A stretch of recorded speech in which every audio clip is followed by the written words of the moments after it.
Thank you, Dr. Kim.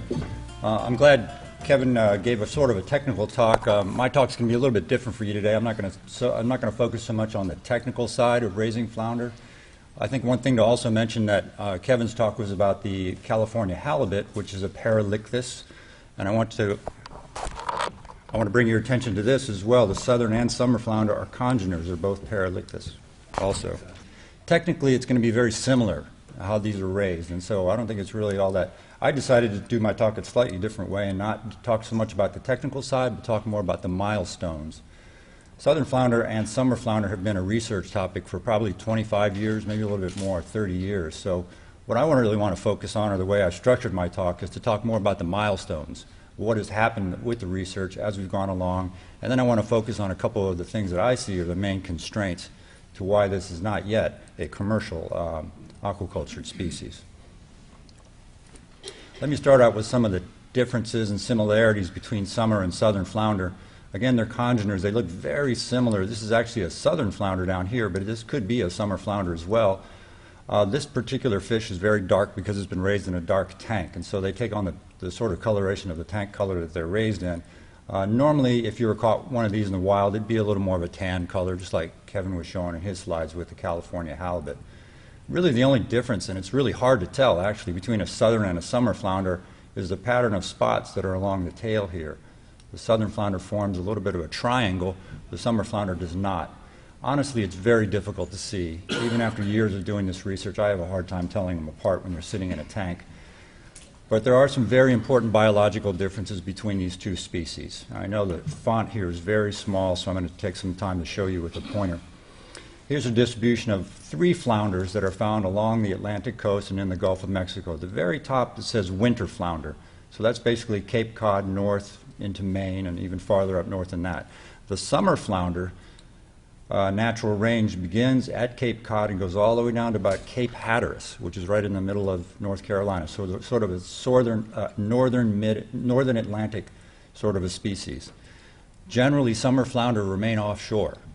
Okay, that's important because in this figure, even though I'm showing southern flounder as being found along the coast, they're actually more of an inland species.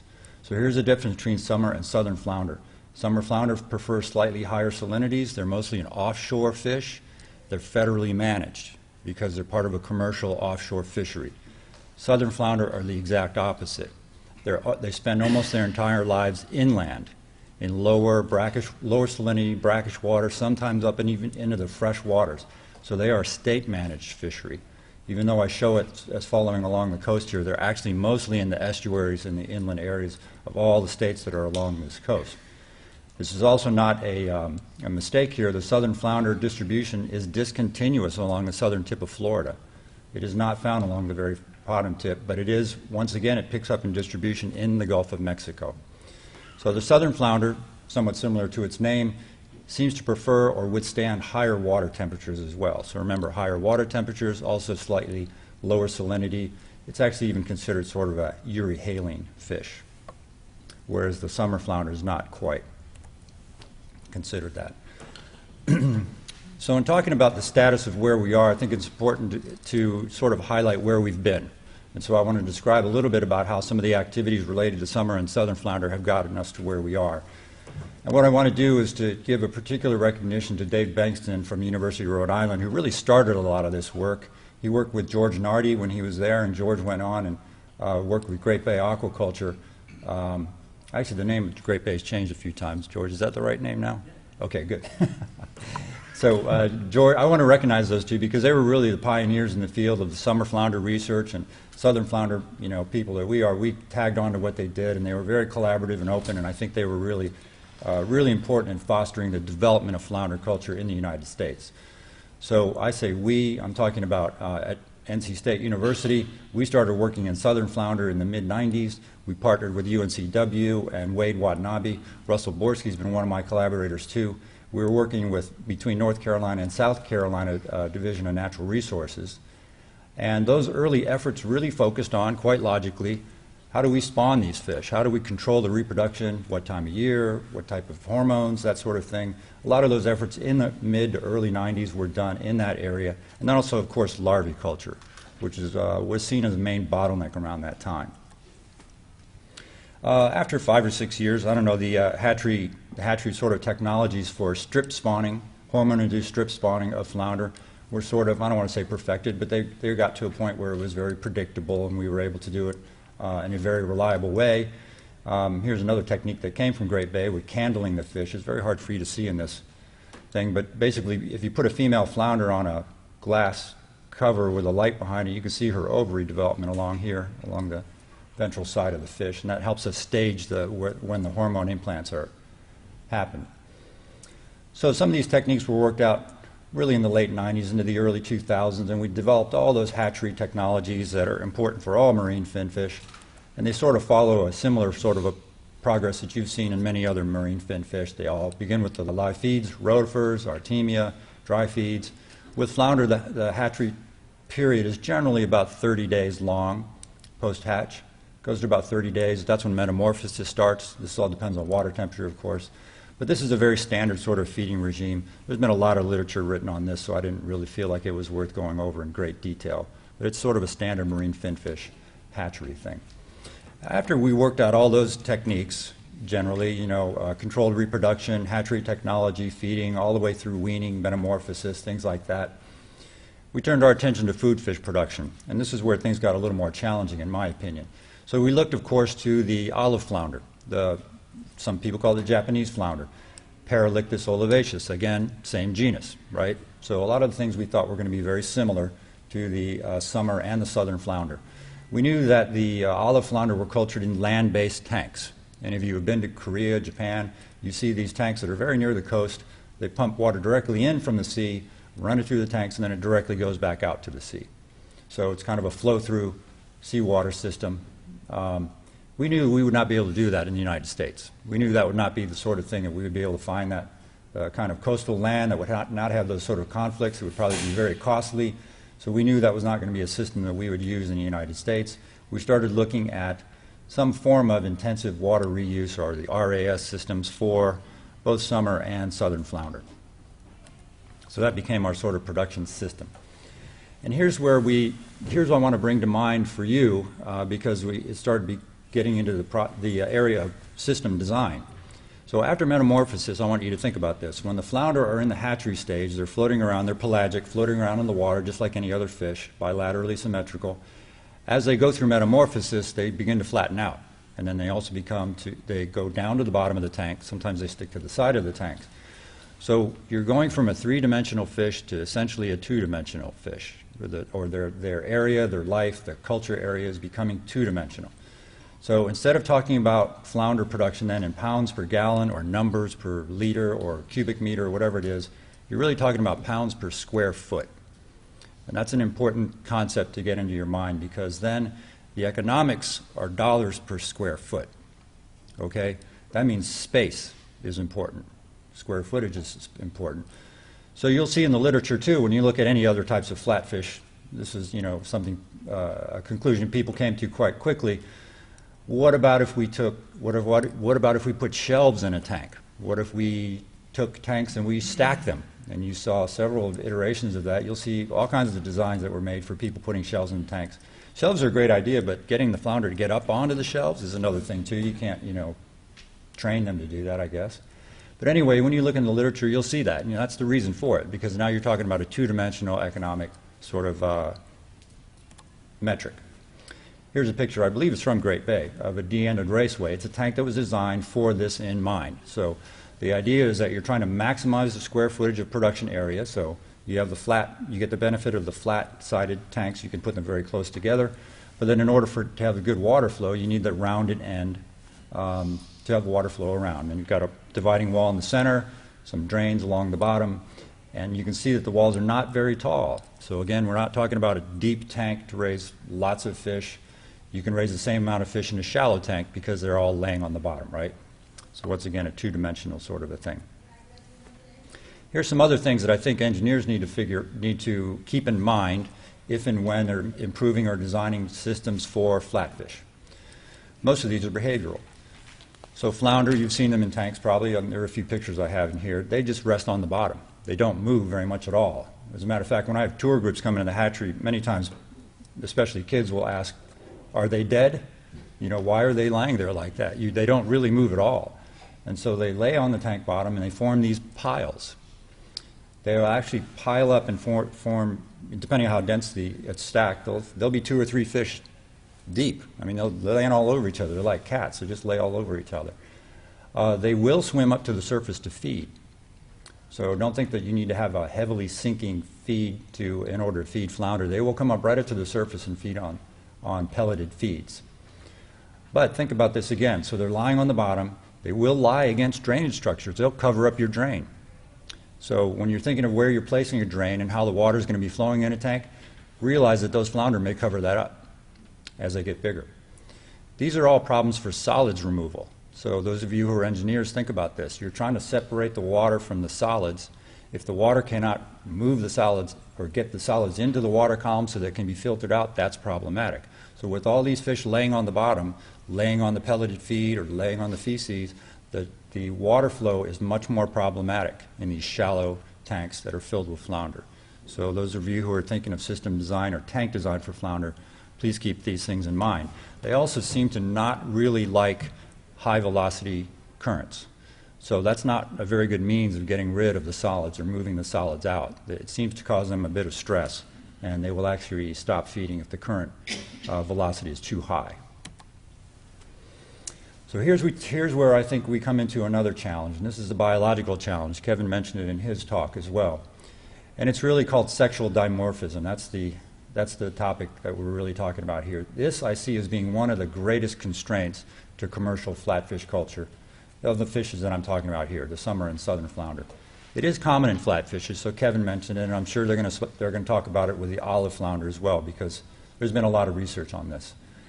What this really means is that one sex, male or female, it has a different size or shape than the other sex. And in this case, the female flounder, both for the summer and the southern flounder, is much bigger than the male. This difference is actually more pronounced with the southern flounder than it is for the summer flounder, I think. And the reason that is important is because this speaks then to the marketability of those fish. It speaks to the overall growth rate and then what market price you will get. And I want to show you this. I know this is very small, so I'm going to show you on this thing. These are actual data that we got from a grow-out trial we did on some southern flounder. This might have even been done in fresh water. I think this was. So on the y-axis here, you have the mean weight in grams. On the x-axis, you have the time in months. So we have basically 4 months all the way to 16 months, or normal production sort of cycle. The dotted line is the female growth rate. The solid line with the squares is the male growth rate. What we did is we went in, one of our students went in, and every 2 months he sampled 100 fish from these studies, and he actually opened up all 100 fish and he sexed them. He did histology as well to confirm that. And then he drew up this line. So what you see happening here is that for the females, the growth rate is directly linear. It goes from about 100 grams to almost 800 grams in 16 months. Very nice growth rate. With the males, even from the beginning, the growth rate is slow. It slows down to the point where it stops. It levels off after about 12 months. This is what we see in the wild as well. This is not an artifact of culture. This is a natural thing for this type of flounder, for the southern flounder in particular. I believe you would find a similar curve for the summer flounder. I think it's not quite as pronounced. But here's the problem. At 300 grams or 250 grams, that fish is not market size. That male is not a market size fish. What do you do with that fish? What do you do if 50% of your fish are not marketable? That's the economics, and that's where the biology ties into it. So we spent a lot of time, and there's a lot of research around. Russell Borski was my main collaborator on this, on looking at this sexual dimorphism. Kevin had mentioned water temperature seems to be one of the main factors that causes this sexual dimorphism. It's even more complicated than just warm or cold water temperatures. But there are other things that seem to affect it as well. We don't really understand this that well. Things like tank color, light intensity, other stressors, and I think that's the main point, is some stressors that are in the tank environment, but again, this happens in nature as well, cause these fish to become more male. And that's our challenge here. It's that more of them are becoming males than are females. We've even gone through the time and expense, and it was really quite a bit of work, to produce gynogens, gynogenetic fingerlings, XX fish, that supposedly would be 90-something, maybe even 100% female. We still get majority male populations, even on those gynogens. So there are factors that are pushing these fish towards becoming male that we just don't understand or can't control quite yet. I'm just showing you this study because this is one of the seminal studies on the southern flounder anyway that Adam Luckenbach did back in 2003 that shows this temperature-dependent sex determination. Something similar to what you see in reptiles, except it's the moderate, the medium temperature that results in the highest percentage of females. So simply raising the temperature or lowering it is not going to produce more females. You need to find that medium temperature of when this happens. And this was for flounder that we did in North Carolina. There's been some reports of this same sort of study that was done in Texas, and the temperature is slightly lower. It's slightly lower for the olive flounder as well. I'm not sure what it would be for the California halibut. But again, you know, the idea here is this is consistent across all flatfish, and this is one of the main biological issues or challenges related to flatfish culture. So that is what we have as far as aquaculture goes. The presence of those lower priced fish, those males, those small fish, is really impacting, I think, the economics of flounder culture. But it also spills into another area, because this is an activity that's going on right now. Texas Parks and Wildlife and Alabama Division of Marine Fisheries are really spending quite a bit of money in stock enhancement programs for flounder. They need to understand how this sexual dimorphism works. Otherwise, they're going to be stocking fish that are of a different sex ratio into the wild than perhaps those natural populations. This has not been studied all that well at all. And so we do know, for example, in North Carolina, depending on the river system, the sex ratios of the wild fish change. They've done a similar study in Texas, and they see it as about 50-50. They don't see that change that we do. So these differences in the two estuary systems, Texas and North Carolina, there's something that's causing these fish to change, to have a different skewed sex ratio in North Carolina. The bottom line for the commercial fishery in North Carolina, because southern flounder in North Carolina is a commercial fish. In Texas, it's a recreational fish. More than 80% of the commercial catch of southern flounder in North Carolina are females. They're females that have not yet spawned yet either. So this is a challenge for that whole stock. If we're removing immature females from that stock, it is bound to have problems, and it does. It has a lot of problems because it's not a sustainable fishery, essentially. But this is sexual dimorphism in the commercial catch. So Megan wanted me to talk about a few other things, so I'm going to talk about all the other things that are related to flounder culture as well. We have not done a lot of research on flounder feeds. Flatfish in general, both summer and southern flounder, have very high protein requirements, likely greater than 48%. We're essentially a little bit lazy on this, and we just kind of buy salmon feeds that have high protein to them. They also have high fat, but they have high protein. And in our growth trials, which I was showing you the results of there, we get really good feed conversions, and you can imagine why. The flounder are not very active at all. You see this guy putting these fish in the tank, and they're going to lay there. They may sit there for hours. You know, they're just not very active. They don't burn up a lot of energy. They'll come to the surface, they'll grab a pellet, they'll go back down, and they may not move, again, for quite a long time. So they're very efficient feed converters. This does not mean that there's not a lot of work that could be done on feeds for flounder. We have not done a lot of it, simply because the salmon feeds seem to work pretty well. There's another major constraint that I see for food fish production, and it is there are a variety of bacteria and viruses, and Kevin mentioned some in his California halibut talk. The one that I think I have found the most difficult to control is the Edwardsiella tarda. And you'll see this in the literature as well for the olive flounder. E. tarda is a huge problem. I see it as a problem because it doesn't respond well to the antibiotics that we have. It seems that you need to develop a vaccine for it. I believe the Koreans may have developed a vaccine. I'm not exactly sure. But we definitely do not have a vaccine for Edwardsiella. Wade Watanabe has made some efforts to generate his own sort of vaccine through a private sort of effort on his part. We haven't really taken that any farther than doing that. So it's really Wade that has taken that sort of responsibility on. But I see this as being a big problem. It just is one of those things that it's a very persistent and very chronic mortality that in the end will really eat up all your profits. I see this as being the big problem disease-wise. And then we have a marketing challenge, and this all gets down into the economics again. There is now a technology to ship live flounder in sawdust, moist sawdust. You can get flounder from Korea and Japan in the U.S. that have been shipped live, essentially, for about $6 a pound. A lot of it is going to California. You know, there's a big Korean community out in California. I think they love flounder, as many people do, but I think a lot of them go there. And so that price, shipping fish live to the United States at that price, is going to be very difficult for commercial producers in the United States to compete with. We had always thought, we had always assumed that you wouldn't be able to ship live fish into the U.S., and that was always the niche or the market that the U.S. producers would have. But that seems to have been taken away now to a large extent. So in summary, is this really an experimental or a technologically feasible fish? So I'd say technologically it's actually feasible. You can culture these fish all the way through to market size. Is it economically feasible? I'm not sure. And part of that is because of some of the biological constraints related to it. So currently, though, what is the status? We don't have any commercial hatcheries for either southern or summer flounder that I'm aware of, really, in the United States. It's not that the technology is not there. It's just the market is not there because at the other end, there's no food fish production. There are state hatcheries. Again, as I mentioned, people are doing this for stock enhancement purposes. So there's that effort out there as well, and they're spending quite a bit of money at it as well, both for recreational and commercial uses. Feeds are pretty good. They're available from other species. There could always be more work done on feeds. I think that also there should be some, I don't know what it would be, but I think if the engineers got involved in it and look at different production systems for flounder that are raised in more of a two-dimensional sort of environment with those constraints that I was telling you about. They can't have high velocities. They've got to have other ways of removing solids.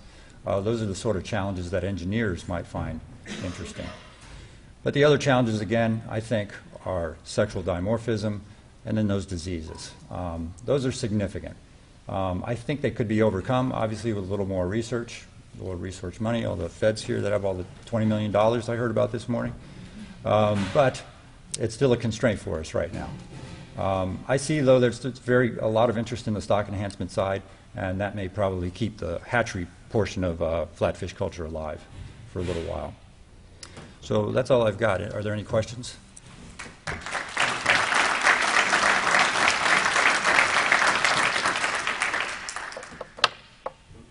Yeah. Can you comment on when that window of sensitivity is to sex determination? Yeah, okay, so it's a little bit different. So for the, oh, I'm sorry, the comment is, could I comment on the window of sensitivity of sex differentiation, right?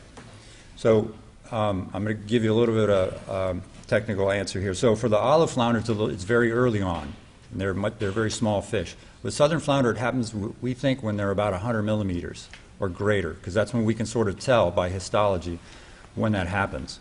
It's going to be roughly at about 60 days post-hatch. So the hatchery phase will end, well, at about 45 days. So you have about 2 weeks after fish are settled down that window is open, and that's when the temperature seems to be the most important at that stage for determining the temperature for hopefully keeping 50-50 sex ratio or greater. Yeah. Has anybody tried triploiding? Question is, has anybody tried triploiding? Yes, we tried it earlier on. We tried it with cold shock, as a matter of fact. The survival is so low that it was really a very difficult thing. We didn't pursue it much after we originally did it. The process of doing it was just so hard. But I'm not aware of anybody else who's done it. We've not done any polyploiding stuff. We focused more on the gynogens. Was where we put our efforts. And for that, we used cold shock for the triploid when we first did it. But for the gynogens, we used pressure shock. Yes? Was male southern flounder sexually mature at 12 months? Yes. Yes. They are mature, so they will not grow anymore after that. We can use them as broodstock at that time. Yes.